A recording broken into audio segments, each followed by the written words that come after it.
Vous allez entendre 2 fois un enregistrement sonore de 5 minutes environ. Vous aurez tout d'abord 1 minute pour lire les questions. Puis, vous écouterez une première fois l'enregistrement. Vous aurez ensuite 3 minutes pour commencer à répondre aux questions. Vous écouterez une seconde fois l'enregistrement. Vous aurez encore 5 minutes pour compléter vos réponses. Lisez les questions, écoutez le document, puis répondez.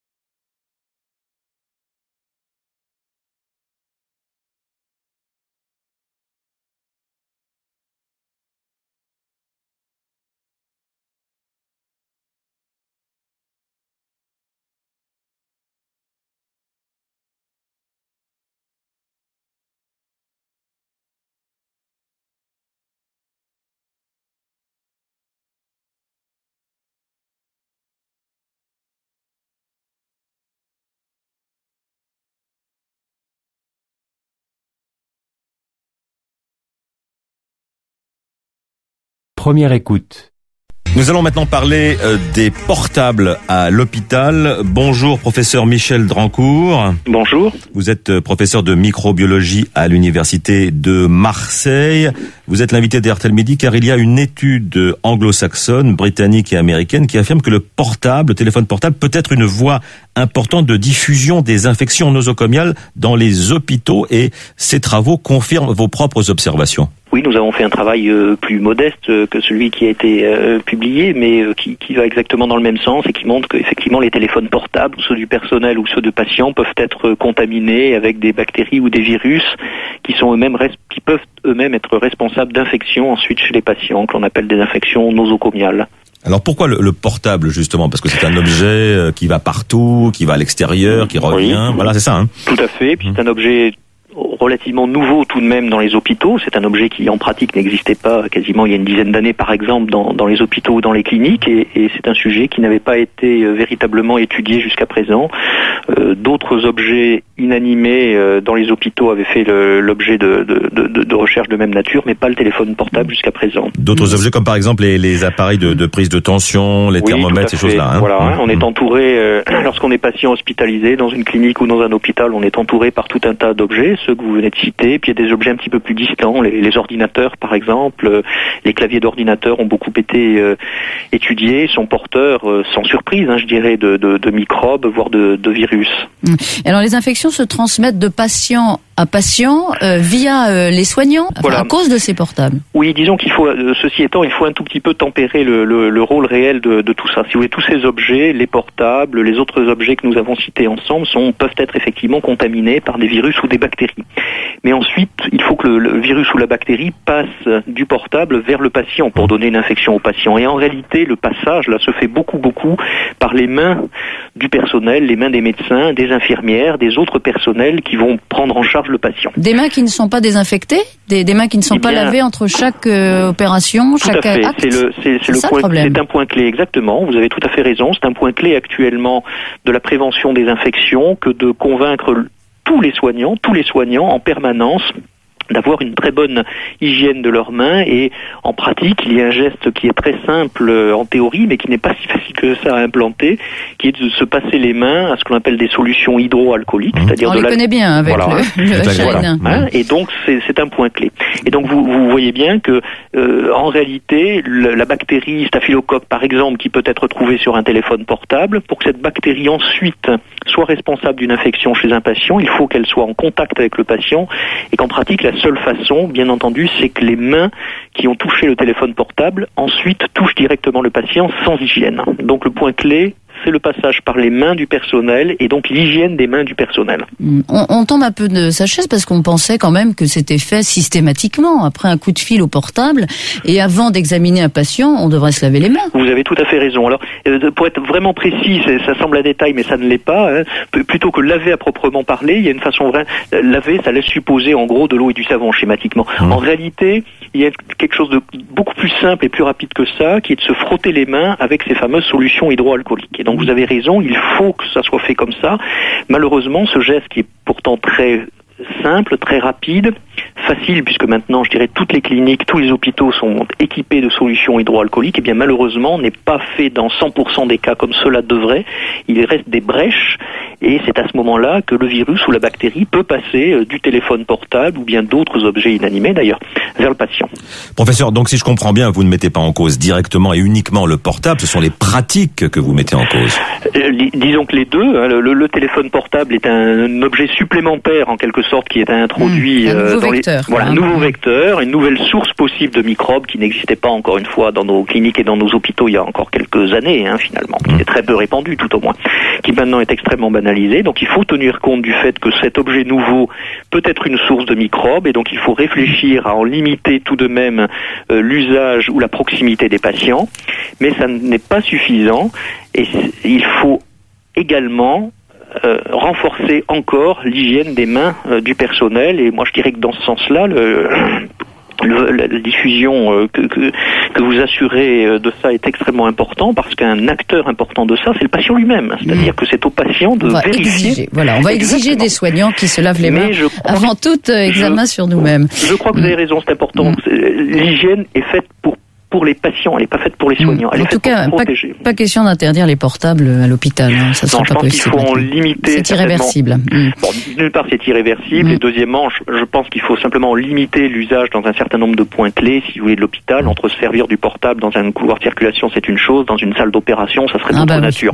Donc on est d'accord qu'il y a une graduation des choses et que simplement il faut trouver le point raisonnable. Merci beaucoup, Michel Drancourt, d'avoir été en ligne dans ce RTL Midi. Je vous rappelle que vous êtes professeur de microbiologie à l'Université de Marseille. Merci à vous.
Seconde écoute. Nous allons maintenant parler des portables à l'hôpital. Bonjour professeur Michel Drancourt. Bonjour. Vous êtes professeur de microbiologie à l'université de Marseille. Vous êtes l'invité d'RTL Midi car il y a une étude anglo-saxonne, britannique et américaine qui affirme que le téléphone portable peut être une voie importante de diffusion des infections nosocomiales dans les hôpitaux et ces travaux confirment vos propres observations. Oui, nous avons fait un travail plus modeste que celui qui a été publié, mais qui va exactement dans le même sens et qui montre qu'effectivement les téléphones portables, ceux du personnel ou ceux de patients, peuvent être contaminés avec des bactéries ou des virus qui peuvent eux-mêmes être responsables d'infections ensuite chez les patients, que l'on appelle des infections nosocomiales. Alors pourquoi le portable justement ? Parce que c'est un objet qui va partout, qui va à l'extérieur, qui revient. Oui. Voilà, c'est ça. Tout à fait. Puis c'est un objet relativement nouveau tout de même dans les hôpitaux. C'est un objet qui en pratique n'existait pas quasiment il y a une dizaine d'années par exemple dans les hôpitaux ou dans les cliniques et c'est un sujet qui n'avait pas été véritablement étudié jusqu'à présent.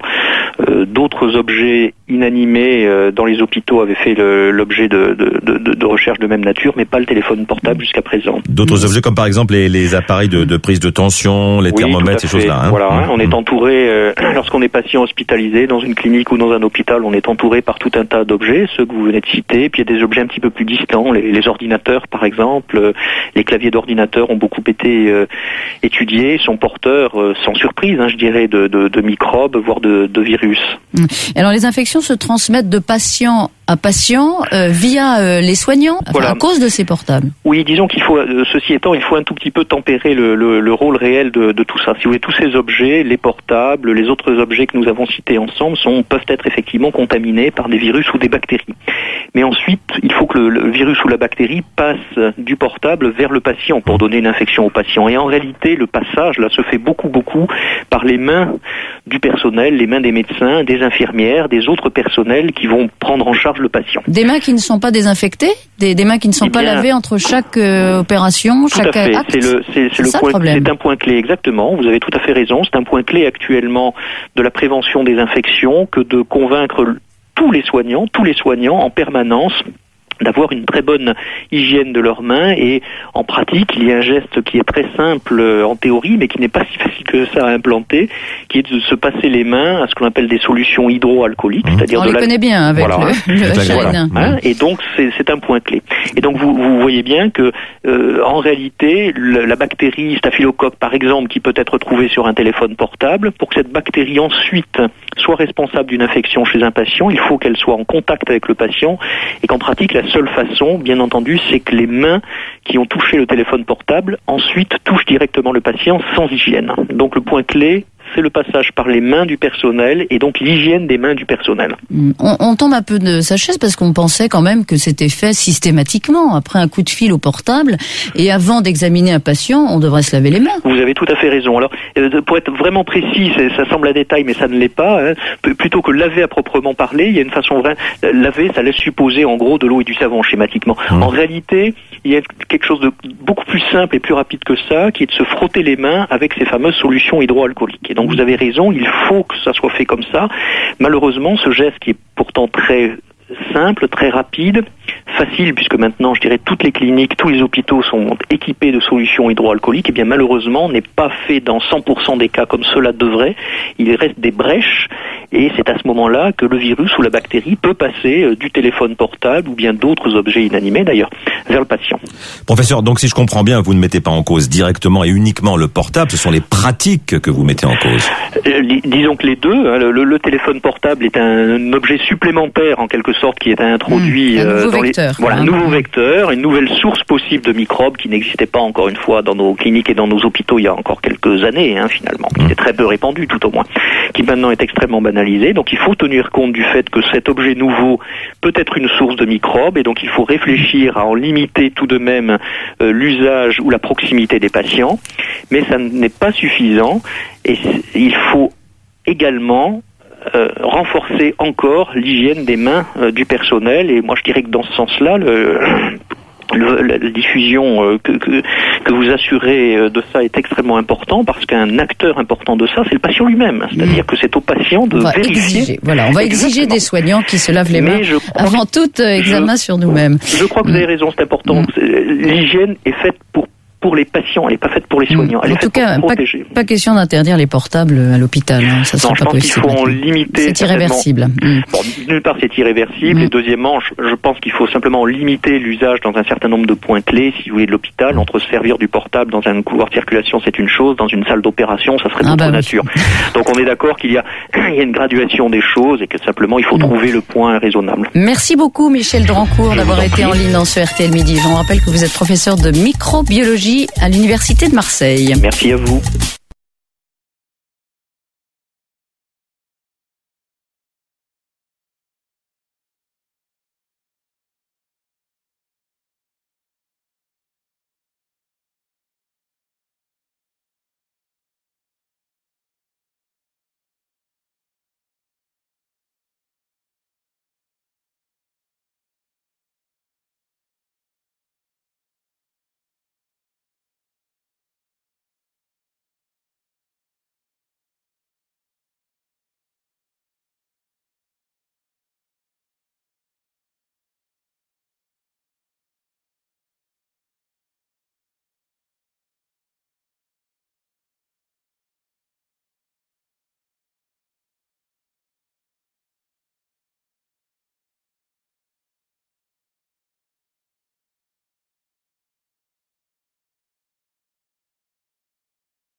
Exercice 2. Vous allez entendre une seule fois un enregistrement sonore de 1 minute 30 à 2 minutes. Vous aurez tout d'abord 1 minute pour lire les questions. Après l'enregistrement, vous aurez 3 minutes pour répondre aux questions. Répondez en cochant la bonne réponse ou en écrivant l'information demandée. Lisez maintenant les questions.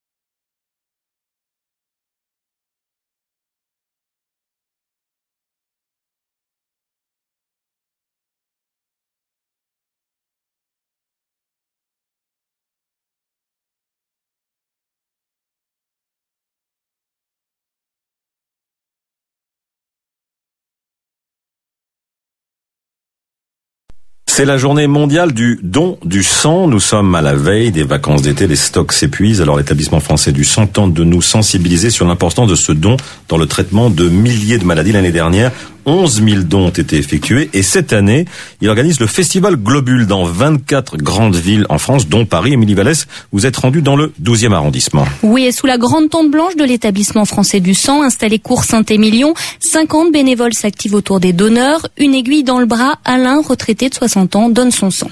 Je suis en bonne santé pour le faire, donc je le fais. L'idée, c'est que mon sang soit utilisé pour soigner des gens. Voilà, c'est un acte citoyen, il me semble que c'est important de le faire. Pour moi, ce n'est pas contraignant. D'abord, c'est pas douloureux. Ça prend une demi-heure en dessous, avec l'entretien, le don, et puis la collation après. Ça prend une demi-heure maximum. Alors, monsieur, ça s'est bien passé? Ça va bien? Pas de problème. Le docteur François Charpentier est responsable des collectes en Île-de-France. Il s'attend à une belle mobilisation. Globalement, on estime qu'une journée comme aujourd'hui, la fréquentation de nos collectes est entre 120 et 200% de ce qu'elle est habituellement. Donc voilà en termes de chiffres ce qu'on attend. Et ces dons sont essentiels. L'an dernier, 1 million de malades en ont bénéficié. Tout un pan de la médecine ou de la chirurgie aujourd'hui ne pourrait exister s'il n'y avait pas la transfusion. Les besoins sont incessants et quotidiens. On en a côté chirurgical dans l'accidentologie, évidemment, on pense tout de suite à ça, mais également des spécialités comme la chirurgie cardiaque. Aujourd'hui, on ne pourrait pas transfuser les malades en globules rouges ou en plasma. La chirurgie cardiaque n'existerait pas. En Île-de-France, il faut 1800 dons tous les jours. Au plan national, 9500 dons. Alors pour donner son sang, 2 conditions, avoir entre 18 et 70 ans et peser plus de 50 kilos. Merci beaucoup, Émilie Vallès. Un numéro de téléphone utile si vous voulez vous renseigner sur ces dons de sang. 0810 150 150. 0810 150 150.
L'épreuve de compréhension orale est terminée.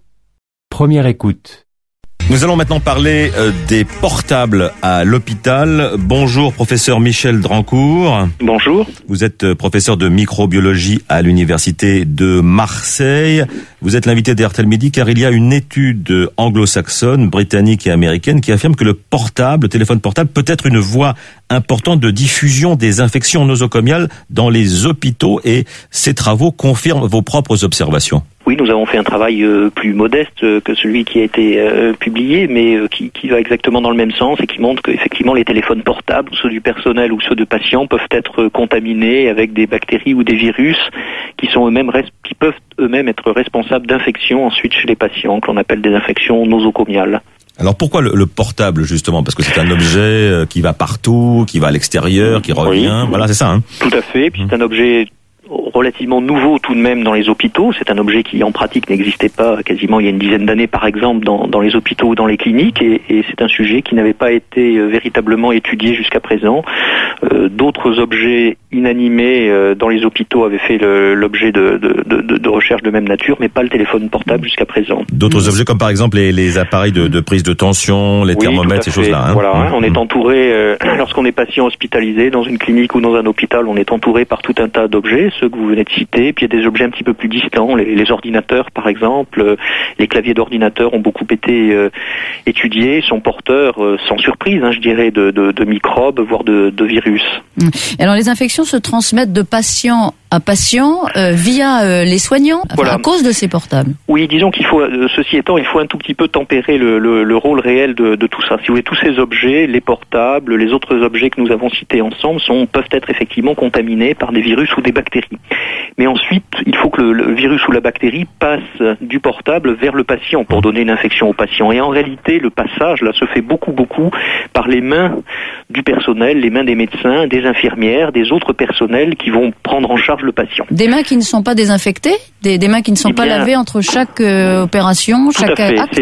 C'est un point clé, exactement. Vous avez tout à fait raison. C'est un point clé actuellement de la prévention des infections que de convaincre tous les soignants en permanence d'avoir une très bonne hygiène de leurs mains et en pratique il y a un geste qui est très simple en théorie mais qui n'est pas si facile que ça à implanter, qui est de se passer les mains à ce qu'on appelle des solutions hydroalcooliques, c'est-à-dire on les connaît bien avec le chêne. Et donc c'est un point clé.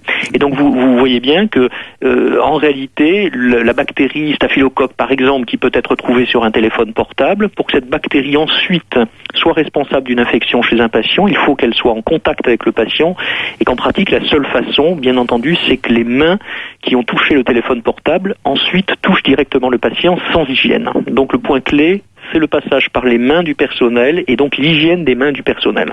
On tombe un peu de sa chaise parce qu'on pensait quand même que c'était fait systématiquement, après un coup de fil au portable, et avant d'examiner un patient, on devrait se laver les mains. Vous avez tout à fait raison. Alors, pour être vraiment précis, ça semble un détail, mais ça ne l'est pas.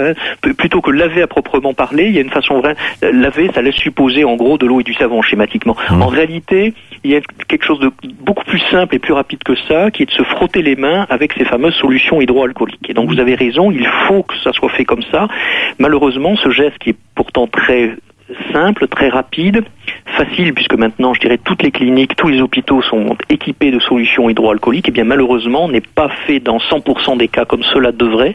Il reste des brèches, et c'est à ce moment-là que le virus ou la bactérie peut passer du téléphone portable, ou bien d'autres objets inanimés d'ailleurs, vers le patient. Professeur, donc si je comprends bien, vous ne mettez pas en cause directement et uniquement le portable, ce sont les pratiques que vous mettez en cause. Disons que les deux, le téléphone portable est un objet supplémentaire en quelque sorte qui est introduit un nouveau vecteur, une nouvelle source possible de microbes qui n'existait pas encore une fois dans nos cliniques et dans nos hôpitaux il y a encore quelques années finalement, qui était très peu répandu tout au moins, qui maintenant est extrêmement banalisé. Donc il faut tenir compte du fait que cet objet nouveau peut être une source de microbes et donc il faut réfléchir à en limiter tout de même l'usage ou la proximité des patients, mais ça n'est pas suffisant et il faut également renforcer encore l'hygiène des mains du personnel et moi je dirais que dans ce sens-là la diffusion que vous assurez de ça est extrêmement important parce qu'un acteur important de ça, c'est le patient lui-même. C'est-à-dire que c'est au patient de vérifier. On va exiger des soignants qui se lavent les mains avant tout examen sur nous-mêmes. Je crois que vous avez raison, c'est important. L'hygiène est faite pour les patients, elle n'est pas faite pour les soignants. Elle en tout cas, pas question d'interdire les portables à l'hôpital. Hein. Ça sera pas possible. Il faut en limiter. C'est irréversible. Bon, d'une part, c'est irréversible. Et deuxièmement, je pense qu'il faut simplement limiter l'usage dans un certain nombre de points clés, si vous voulez, de l'hôpital. Entre se servir du portable dans un couloir de circulation, c'est une chose. Dans une salle d'opération, ça serait d'autre nature. Donc, on est d'accord qu'il y a une graduation des choses et que simplement, il faut trouver le point raisonnable. Merci beaucoup, Michel Drancourt, d'avoir été en ligne dans ce RTL Midi. Je vous rappelle que vous êtes professeur de microbiologie à l'Université de Marseille. Merci à vous. C'est la journée mondiale du don du sang. Nous sommes à la veille des vacances d'été, les stocks s'épuisent. Alors l'établissement français du sang tente de nous sensibiliser sur l'importance de ce don dans le traitement de milliers de maladies. L'année dernière, 11 000 dons ont été effectués et cette année, il organise le festival Globule dans 24 grandes villes en France, dont Paris. Émilie Vallès, vous êtes rendue dans le 12e arrondissement. Oui, et sous la grande tente blanche de l'établissement français du sang, installé cours Saint-Émilion, 50 bénévoles s'activent autour des donneurs. Une aiguille dans le bras, Alain, retraité de 60 ans, donne son sang.